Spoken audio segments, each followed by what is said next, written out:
Welcome to today's deep dive. We're tackling family offices, multi-generational wealth, and, the whole challenge of keeping that wealth going strong for future generations. Definitely a top of mind issue for a lot of folks. We got some really interesting stuff about gold IRAs to dig into. Yeah, gold IRAs, they're having a moment. So we're gonna really dissect this, see if if it holds up as a strategy. But first, for anyone who's maybe not super familiar, what exactly is a gold IRA? It's not like just buying gold coins, right? Right. It's about physical gold, but it's structured differently. You're holding it within a special retirement account, a self-directed IRA. Self-directed. Okay, so there's more to it, but why are family offices who already have, pretty sophisticated setups, why are they looking at gold IRAs? Well, gold has this reputation, right? It's the safe haven when things get rough, Mhm. economically speaking. Yeah, all the material points to that. Like when the economy's shaky, people think gold. Exactly. Historically, it's been a hedge against inflation. When everything else is getting more expensive, gold tends to hold its value, sometimes even goes up. So it's insurance against like your money just becoming worth less over time. Makes sense for family offices thinking long term. Absolutely. They need assets that can last, right? And there's the added thing. Gold often does well when other stuff is, tanking, like during recessions, global instability, that sort of thing. The research mentioned a big spike back in the 70s during that whole oil crisis mess. Right. So it's about diversification, not putting all your eggs in one basket. Makes sense. You're adding something that doesn't move in the same way as your stocks and bonds. Now, the term that keeps coming up is tax advantaged. What's the tax advantage with a gold IRA specifically? So just like with a traditional IRA, you get tax-deferred growth, meaning your money can grow without being taxed every single year. So, more money working for you over time, compounding and all that, without the IRS taking a chunk every year. Exactly. That compounding makes a big difference over the long run. The research also mentioned Roth gold IRAs. What's the distinction there? With a Roth, you pay taxes up front on the money you put in. But then, assuming you meet the requirements when you take it out in retirement, it's tax-free. So it's like choosing when you take the tax hit. Big decision for a family office, I imagine. It is. That's where having, good tax advisors comes in. Now, there's a big piece of this that seems tailor-made for family offices, estate planning. How can a gold IRA help when you're trying to, like, pass wealth down? Well, one thing is, it could potentially help reduce estate taxes. Normally, when someone passes away, their heirs, they inherit assets at the current market value. Estate taxes are based on that value. So bigger the estate, bigger the potential tax bill. Exactly. But with a gold IRA, it's different. Those assets aren't part of your taxable estate until they're actually distributed. So it's like a separate bucket of assets with different rules. You could think of it that way. And that can be a huge strategy for families trying to, minimize the tax burden on their heirs. Okay, so we've got inflation hedging, potential tax advantages, and then the estate planning piece. Sounds pretty good. But I'm assuming there's got to be rules, regulations, that kind of thing. Oh, absolutely. The IRS is very specific about what gold actually qualifies for a gold IRA. It has to meet certain purity standards. You can't just throw in any old gold trinket. So those gold coins I got as a kid, probably not going to work. Probably not. We're talking specific bars, coins, things that meet really strict standards. Like for gold, it has to be at least 99.5% pure. Wow, so you got to do your homework, make sure you're buying the right stuff. Exactly. And speaking of the right stuff, there's also the custodian to think about. Custodian. Right. You can't just keep the gold at home. The IRS says it has to be stored in an approved depository, managed by a specialized custodian. They handle the storage, insurance, make sure everything's above board. So no building your own Fort Knox in the basement. Exactly. This is why it's important to have, advisors, tax professionals, people who know the ropes guiding you. Which reminds me, the material mentioned required minimum distributions, RMDs. Yeah, yes, RMDs. They're a big factor.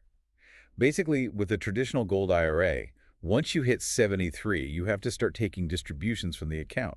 So even though it grows tax deferred, Uncle Sam eventually wants his cut. Exactly. And how much you have to take out each year, it's based on your age and the account's value. This can affect how much wealth you can ultimately pass on. Something to factor in for sure. But there was also this thing mentioned, step up in basis, that might help offset the R&D impact for heirs. Right. Step up in basis can be huge. It means when someone inherits the gold IRA, the value of the gold, for tax purposes, it gets reset to the market value at the time of inheritance. So say you buy gold at $1,000 an ounce, it's worth $2,000 when you pass away. Your heirs inherit it at that higher value. Exactly.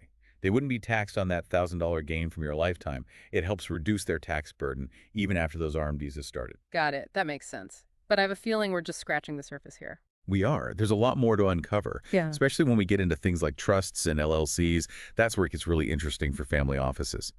All right. Well, you've definitely piqued my curiosity. We're going to have to dig into that more after a quick break. Okay. So we're back and ready to get into some of the more, I guess, advanced strategies that family offices might use with gold IRAs. We were talking about trusts and LLCs before the break. Let's start with trusts. Just, level set for a second. What exactly is a trust? Sure. Think of it like a separate legal entity, almost like a container, that holds assets for someone. You have the person who creates the trust, they're called the grantor, and they put assets into this trust. Then there's the trustee, who manages the assets according to the grantor's instructions. And finally, the beneficiaries. Those are the people or organizations who actually benefit from the trust, who eventually get the assets. Okay, that makes sense as a structure, but when we talk about gold IRAs, how does that actually work in practice? So let's say you're the grantor and you want to, leave your gold IRA to your kids. You could set up a trust just for that purpose. Transfer ownership of the IRA into the trust, appoint a trustee to manage it. The trustee could be a family member, an advisor, even a professional trust company. Lots of options. And their job is to make sure the gold is, managed according to your wishes. Exactly. You lay it all out in the trust document, very specific instructions. Like maybe you want the gold held till your kids reach a certain age, or maybe they get distributions over time, bit by bit. So it gives you control even after, well. Right. But you might be wondering, why even bother? Why not just name your kids as beneficiaries directly on the gold IRA? Yeah, that was my next question. Seems simpler. Well, the trust adds protection. See, if your kids inherit directly, those assets, they're vulnerable. Lawsuits, creditors, even divorce, all that can come into play. Yeah. But if it's in a trust, it's often shielded from those claims. Like a layer of armor around the gold, protecting it from life, I guess. Exactly. Yeah. And it can be especially helpful if, well, you're not sure how responsibly your heirs will handle things. The trust gives structure, oversight. Makes sense. Yeah. The research also mentioned potential tax benefits with trusts. How does that work? Yeah, so depending on how you structure the trust, you might be able to reduce estate taxes or even generation-skipping transfer taxes, which get pretty complicated.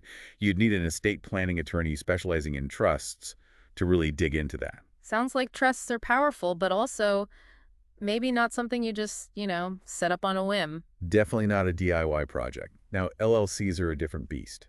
Okay, LLCs, limited liability companies. How do those fit into the gold IRA world? So an LLC, it's kind of a hybrid. Part Yeah. corporation, part partnership. It offers that limited liability protection you get from a corporation, but with a less rigid management structure, more flexibility. And how would you actually use an LLC with a gold IRA? You could create an LLC specifically to hold the IRA assets. You or your family members would be members of the LLC, and the LLC would own the IRA. So it's like a mini company just for this chunk of your wealth. Exactly. And that gives you control. You lay out in the LLC's operating agreement how the gold's managed, who makes decisions, how profits are distributed. So even more control than with a trust. In a way, yeah, more direct control over those assets. Yeah. And it helps with succession planning, too. You can gradually transfer ownership in the LLC to your heirs, so it's not just, here's a ton of gold, good luck. It's a transition. Interesting. It's preparing them to handle that responsibility, especially important if it's, tied to a family business or something. Right. Now, tax-wise, things with LLCs can get tricky. Lots of nuances depending on how it's set up, how it's run. Definitely need a good tax attorney or CPA who understands LLCs to advise you. It seems like the theme here is don't try this stuff alone, right? Exactly. You want to make sure everything's done right, legally, to avoid unintended consequences. Okay, so trusts, LLCs, any other super advanced gold IRA strategies we should be aware of? One more that's relevant, especially if your family's into philanthropy, is using gold IRAs for charitable giving. Oh, that's interesting. But can you just take money out of an IRA and donate it? I thought there were penalties. Usually, yes. But there's this thing called a qualified charitable distribution, QCD for short. It lets you donate straight from your IRA to a charity, tax-free, penalty-free. So you bypass the usual rules. Exactly. It's a very tax-efficient way to support causes you care about. And it's especially relevant with gold IRAs because of how gold is taxed. Right, we talked about gold being taxed as a collectible, which can mean a bigger tax hit if you sell it outside of an IRA. Exactly.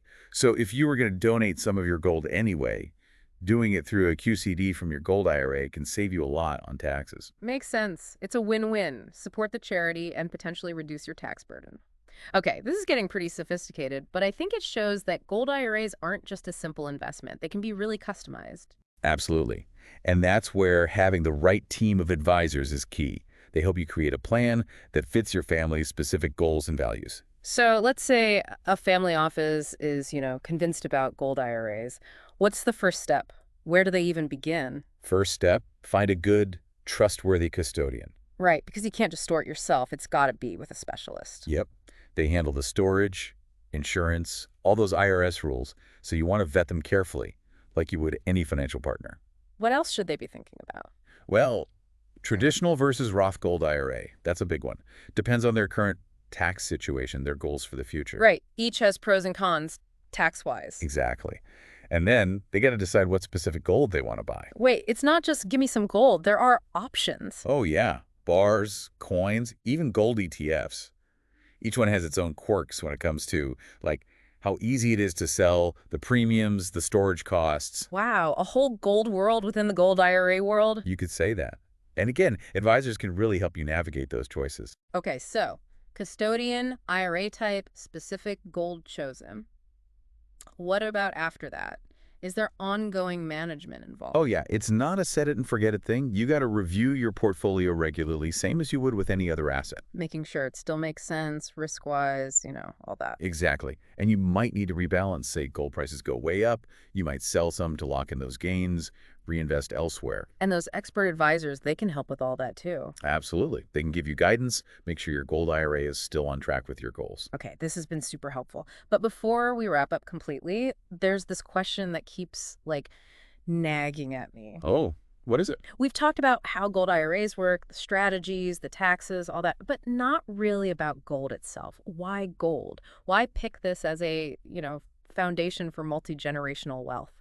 That's a great question. It gets to the heart of why gold has been so, well, sought after for so long. Because let's be real, it's not the most exciting investment right now, compared to tech stocks, crypto, all that. True.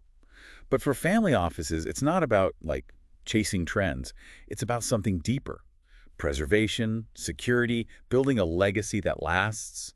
And that's where gold shines. So long-term stability over getting rich quick. Exactly. Gold has this almost mythical quality to it. It's held value for thousands of years. Civilizations have come and gone, currencies have changed, but gold remains. The research we have even mentions how gold used to be the backbone of global money systems for centuries. Right. It's tangible. You can hold it. It connects you to history.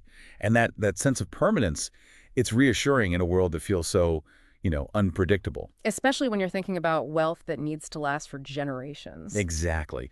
Gold is like an anchor. Not about quick riches, but about weathering the storms, making sure something of value is passed on. That's a powerful motivator for a lot of families. Welcome back to the show. It's amazing thinking about all this history we've been discussing with gold, its role in wealth. It's it's always been there. It has. For centuries, literally, gold was like the basis of how global money worked. Countries tied their currencies to it. It had this value that went beyond, any one country's politics. And even though we're off the gold standard now, that legacy still seems to matter. It's gold equals security, almost instinctively. Yeah, it represents value in a way that paper money, which can be printed like crazy, doesn't. Yeah. Especially for families thinking long-term, generations. That's appealing. The research even mentioned how when things are politically messy in the world, gold prices often jump. It's a safe haven. Right, a flight to safety.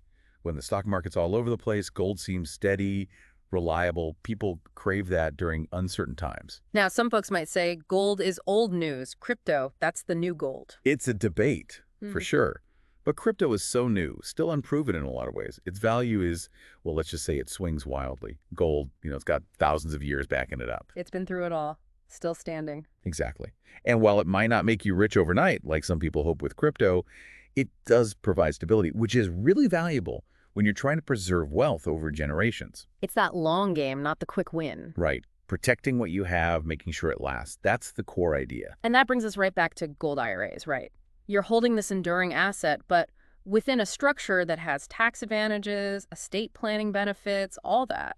It's combining, you know, ancient wisdom with modern tools.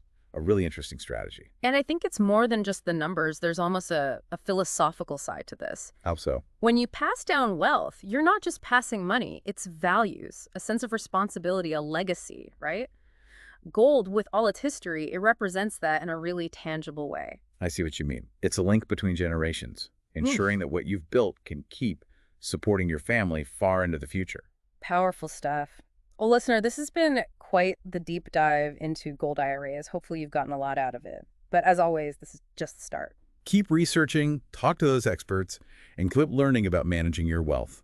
It's a journey, and it's full of, well, complexity, but also really rewarding discoveries. And who knows, maybe gold will become part of your family's wealth story. That's it for us today. Thanks for joining us on this